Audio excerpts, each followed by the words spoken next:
जय श्री राम। शंखनाद में आपका स्वागत है।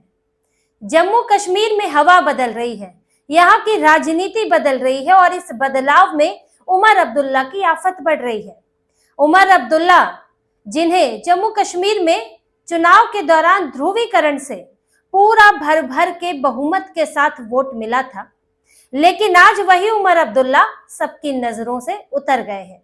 उसी उमर अब्दुल्ला पर अब सवाल उठ रहे हैं, कई तरफ से घिरे हुए हैं और अलग अलग तरह से टैक्टिक्स अपना रहे हैं कि कैसे भी वो राजनीति में प्रासंगिक बने रहे और ये मुख्यमंत्री की कुर्सी उनकी बची रहे, या फिर आगे कम से कम चुनाव लड़ने की स्थिति तो उनकी बनी रहे।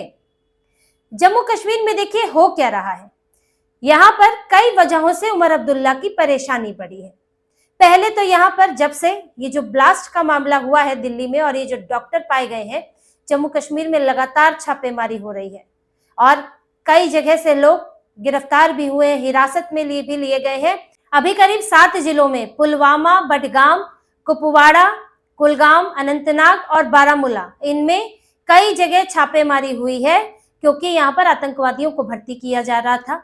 इस तरह की सूचना थी। आतंकवादियों का महिमा मंडन हो रहा था और वहां के युवाओं को, बच्चों को बरगलाया जा रहा था। वहां छापेमारी हुई है। श्रीनगर से जम्मू तक 80 गांव में इस वक्त घुसपैठ को रोकने के लिए सर्च ऑपरेशन चल रहा है। तो लगातार छापेमारी हो रही है और उमर अब्दुल्ला इसी को रोकने के लिए तो लाए गए थे सत्ता में कि भाई सत्ता में आओ, पुलिस को रोको। ये सारी छापेमारी सेना थोड़ी करती है, सर्च ऑपरेशन तो सेना भी करती है, लेकिन छापेमारी तो जम्मू कश्मीर पुलिस करती है। राज्य सरकार इनके पास होगी तो पुलिस भी इनके पास होगी। तब मजाल है जम्मू कश्मीर के पुलिस कर्मियों की कि वो ऐसे छापेमारी कर दे। करने भी करेंगे भी तो पहले से खबर पहुंच जाएगी। डर भी रहता है कब किसके ट्रांसफर का आदेश आ जाए, तो इसी के लिए तो लाया गया था उमर अब्दुल्ला को। लेकिन उमर अब्दुल्ला पूर्ण राज्य का दर्जा मिल नहीं रहा है तो रोक नहीं सकते हैं, तो गुस्सा बढ़ रहा है कि ध्रुवीकरण हुआ क्यों था। अब उमर अब्दुल्ला के पास कोई उपाय नहीं है। वो एक कश्मीर के हिस्से के, जम्मू के लोग तो उन्हें वैसे ही नहीं चाहते, कश्मीर के हिस्से के लिए भी वो बेकाम के मुख्यमंत्री बन गए हैं। पूरी छवि खराब हो रही है उनकी और पूर्ण राज्य का दर्जा नहीं दिला पा रहे हैं। यहाँ तक कि यूथ कांग्रेस ने भी बनिहाल में विरोध प्रदर्शन किया है और उनका यही कहना है कि अपने वादे पूरे नहीं कर पाए। तो उमर अब्दुल्ला घिरे हुए थे। अब ये छवि इनकी बिगड़ रही थी तो इन्होंने क्या किया है, बदलाव करने की कोशिश की और ज्यादा इस्लामिक कट्टरपंथी दिखाने की कोशिश की। इसीलिए नीतीश कुमार का बुर्का हटाने वाला जो हिजाब चेहरे से हटाया था, उसको मुद्दे को कहां उठाया गया, सीधे सीधे जम्मू कश्मीर में। कहा मामला बिहार का, और इन्होंने कहा एफआईआर दर्ज कराई है जम्मू कश्मीर में।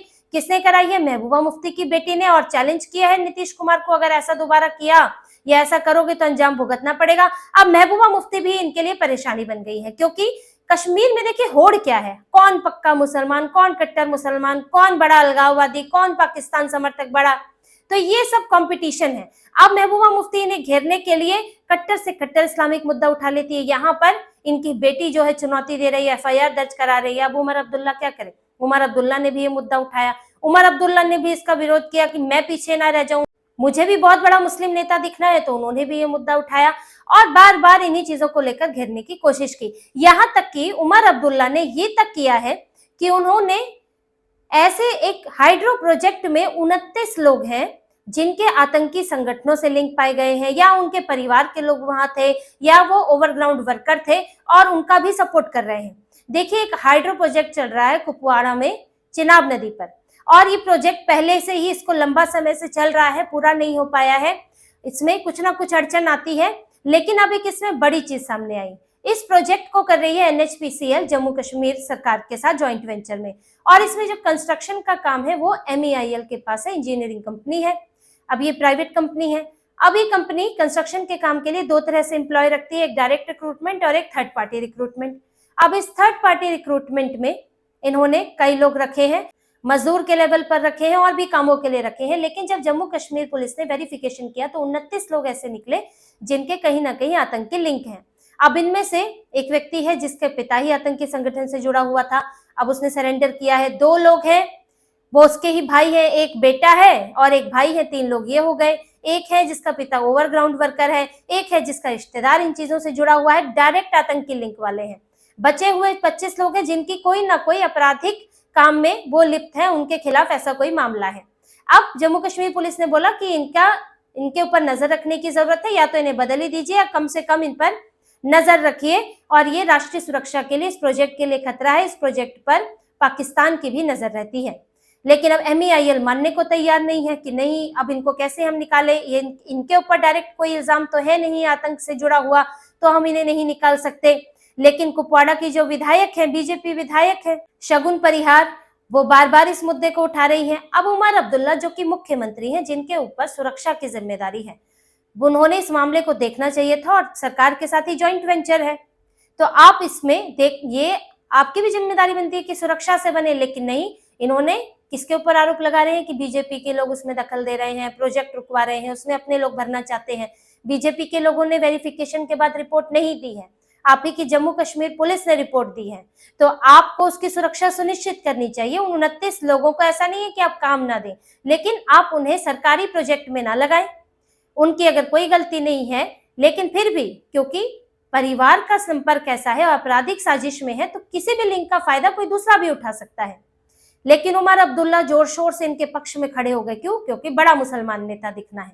अब ये और ज्यादा कट्टर होने की कोशिश कर रहे हैं, यहाँ अपनी छवि सुधारने की कोशिश कर रहे हैं जहां मुसलमानों के बीच में, और यहाँ पर भी दिल्ली में आकर भी केंद्र सरकार पर दबाव बनाना चाहते हैं। इसलिए यहाँ के मीडिया में इंटरव्यू दे रहे हैं। इंडियन एक्सप्रेस में इन्होंने इंटरव्यू दिया, अचानक से दिल्ली आए थे, इनके अपने सांसदों की भी शपथ थी, लेकिन यहाँ भी इन्होंने इंटरव्यू भी इन्होंने देना था। और यहाँ पर कभी बैलेंस बनाने की कोशिश करते हैं कि नहीं नहीं, केंद्र सरकार तो सही है, और लेकिन हमें समय बता देना चाहिए कि कब पूर्ण राज्य का दर्जा मिलेगा, किस तरह मिलेगा। लेकिन LG को भी टारगेट करते हैं कि केंद्र सरकार के साथ तो संबंध नहीं खराब करना चाहते, क्योंकि बची कुछ स्थिति इनकी अभी इसलिए है क्योंकि केंद्र से संबंध अच्छा है। केंद्र सरकार के खिलाफ अरविंद केजरीवाल जैसे हाल इन्होंने नहीं किए हैं, लेकिन LG को बार बार टोकते हैं कि हमारी फाइल रोकते हैं, प्रोजेक्ट रोकते हैं, LG मनमानी कर रहे हैं, बुलडोजर चल रहा है, फलाना ठिकना, इनके आरोप रहते हैं। अब ये क्या करना चाहते हैं यहाँ पर कि लोग LG का विरोध करते हुए मुझे वोट दे, ये इनके दिमाग में है कि हाँ मैं LG को विलन बना दूं और एक सिंपैथी बटोर लूं, या कम से कम मुझ पर ठीकरा ना फूटे। लेकिन उसका फायदा इन्हें मिल नहीं रहा है, ऊपर से केंद्र से भी संबंध खराब हो रहे हैं, क्योंकि ऐसा समय है जब POK में फिर से आतंकी नेटवर्क यहाँ पर एक्टिव हो गए हैं। कई वहां पर मीटिंग हुई है हाल में, और वहां पर फिर से वहां पर आतंकी गतिविधियां बढ़ाई जा रही हैं। ऐसे में आपकी सहयोग की जरूरत होती है कि आप राज्य को एकजुट रखें और वहां पर सुरक्षा सुनिश्चित करें, वहां पर लोगों को ये बात समझाएं। लेकिन आप तो केंद्र के साथ झगड़ा कर रहे हैं, लोगों में गुस्सा बढ़ाते हैं केंद्र को लेकर। उमर अब्दुल्ला बीच बीच में धमकी देने की भी कोशिश करते हैं कि मैं इस्तीफा दे दूंगा, मैं सरकार छोड़ दूंगा, आपने पूर्ण राज्य का दर्जा नहीं दिया, कोई डेडलाइन दीजिए, और ये बुलडोजर चल रहे हैं इनको रोकिए, आप ऐसे परेशान नहीं कर सकते कश्मीर के लोगों को। ऐसे कई बार धमकी देते हैं, लेकिन जैसे ही धमकी देते हैं वैसे ही और बुलडोजर चल जाता है। अभी फिर चला बुलडोजर, जो अतिक्रमित क्षेत्र है जम्मू में उसको खाली कराया गया, तो इनकी हेकड़ी भी निकाल दी जाती है कि आप ज्यादा बोलेंगे तो उतना ही ज्यादा वहां के लोग भुगतेंगे, जो कि आतंकी गतिविधि में शामिल है, अलगाववादी गतिविधियों में शामिल है। तो इसलिए उमर अब्दुल्ला हर तरह से घिरे हुए हैं। ये यहाँ पर केंद्र से भी घिरे हैं और वहां पर दूसरी पार्टियों से भी घिरे हैं, और वहां के लोग भी अब ये ध्रुवीकरण की राजनीति से उन पर भी अब ये चर्चा शुरू हो गई है कि फायदा क्या हुआ। बेसिकली देखिए, उमर अब्दुल्ला को वोट इसलिए मिला था कि एक मुसलमान वहां पर मुख्यमंत्री रहे और बीजेपी वहां पर सत्ता में ना आए, क्योंकि कल को पूर्ण राज्य का दर्जा तो इन्होंने सोचा था मिल ही जाएगा, और तब वही बात हो जाएगी, उमर अब्दुल्ला ही रहेंगे सत्ता में। और PDP से नाराजगी ये भी थी कि वो पहले बीजेपी के साथ गठबंधन में थी, इसलिए मुसलमानों ने राशिद इंजीनियर से लेकर जमात इस्लामी तक के किसी भी उम्मीदवार को वोट नहीं दिया और उमर अब्दुल्ला को जिताया। लेकिन अब इनके पूर्ण राज्य की उम्मीदें भी धूमिल होती जा रही है। सरकार ने एक सख्त स्टैंड अपना लिया है कि नहीं मिलेगा तो अभी नहीं मिलेगा, और जब तक कुछ उमर अब्दुल्ला की मांग तेज होती है कि इस बीच कोई हमला हो जाता है, उसके बाद मामला और ठंडे बस्ते में चला जाता है। तो अब यहाँ के लोगों को भी लगने लगा है कि जब पूर्ण राज्य का दर्जा मिलना नहीं है, जब चलाना तो LG नहीं है, तो घुमा फिरा कर तो बीजेपी चला रही है, तो उमर अब्दुल्ला को ही वोट क्यों दे, हम अपने इलाके में उसको वोट क्यों नहीं दे। जैसे राशिद इंजीनियर को लेकर लोगों का भरोसा है, हालांकि वो भी अलगाववादी गतिविधियों में शामिल है, लेकिन वहां के लोग तो उन्हें पसंद करते हैं, लेकिन जिताया नहीं। और लोकसभा में जिताया, लेकिन विधानसभा में उनके उम्मीदवार को नहीं जिताया। तो आप लोगों का ये भी सोचना है कि जो हमारे लिए ठीक काम करता है हम उसे वोट दे बजाय कि उमर अब्दुल्ला के, क्योंकि कोई फायदा नहीं हो रहा है। वही चीजें हैं, अब ये छोटे मोटे काम तो कोई भी करा देगा। अब एलजी कर रहे हैं, एलजी की सरकार चलानी है तो भाजपा का मुख्यमंत्री भी आ जाएगा तो क्या है, या फिर कोई और क्यों ना हो। तो अब ये धारणा भी एक बदल रही है और उमर अब्दुल्ला को ये डर लग रहा है कि इनके हाथ से सीधे सीधे सत्ता चली जाएगी अगर अगली बार ध्रुवीकरण नहीं हुआ। मुसलमानों का एक तरफ वोट देना, एकजुट तो वोट देना जरूरी है ही, लेकिन एकजुट होकर भी एक तरफ वोट देना जरूरी है। आज भी कंपटीशन तो कम हुआ नहीं है इनके लिए। महबूबा मुफ्ती उसी तरह लाइन में खड़ी हैं, वो और चैलेंज कर रही हैं, वो बार बार कहती हैं कि भाई 370 क्यों नहीं वापस ला रहे हो, पुनरा जगह दर्जा क्यों नहीं दिला पा रहे हो, आप तो हर मोर्चे पर फेल हो। भले ही वो सत्ता में आएंगी तो उनके भी बस की नहीं है ये सब, लेकिन जब तक विरोध में है तो कुछ भी कह सकती है। अपनी ही पार्टी के इनके नेता जो है वो इनसे अलग हो गए, जिसके कारण ये बडगाम में चुनाव हार गए, तो अंदर से ही पार्टी टूट रही है। अभी तो नेता अलग हुए, कल को दूसरी पार्टी बनाएंगे तो उमर अब्दुल्ला की पार्टी में तो दो फाड़ हो जाएंगे, फिर सीधे सीधे इनकी मुसीबत बढ़ेगी, कुछ इलाकों से तो गायब हो जाएंगे। तो ये स्थितियां इनकी पार्टी में इस वक्त बनी हुई हैं और आपस में ही मुस्लिम पार्टियां, मुस्लिम नेता भिड़े हुए हैं कि हमको वोट मिले, हमको वोट मिले, हमको वोट मिले, और एक दूसरे से ज्यादा कट्टर मुसलमान दिख रहे हैं। जितनी कट्टरता आप दिखाएंगे ये वहां केंद्र सरकार उतना ही आपके इस पूर्ण राज्य को रोकेगी, क्योंकि कट्टरता से हालात नहीं सुधरते हैं।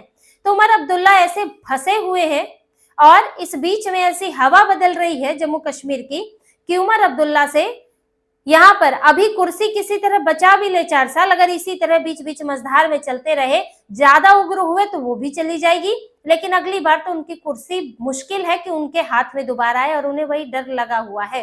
तो उमर अब्दुल्ला मझधार में फंस चुके हैं, न केंद्र में चलती है न जम्मू कश्मीर में चल रही है। जम्मू और कश्मीर दोनों के लोग इनसे नाराज चल रहे हैं और उमर अब्दुल्ला के लिए अब अपनी पार्टी ही बनाए रखना इस वक्त बड़ा संकट हो गया है। तो इसी तरह की और खबरें और विश्लेषण आपके लिए लाते रहेंगे, हमसे जुड़े रहिए, सब्सक्राइब कीजिए, कमेंट कीजिए। बहुत बहुत धन्यवाद। जय श्री राम।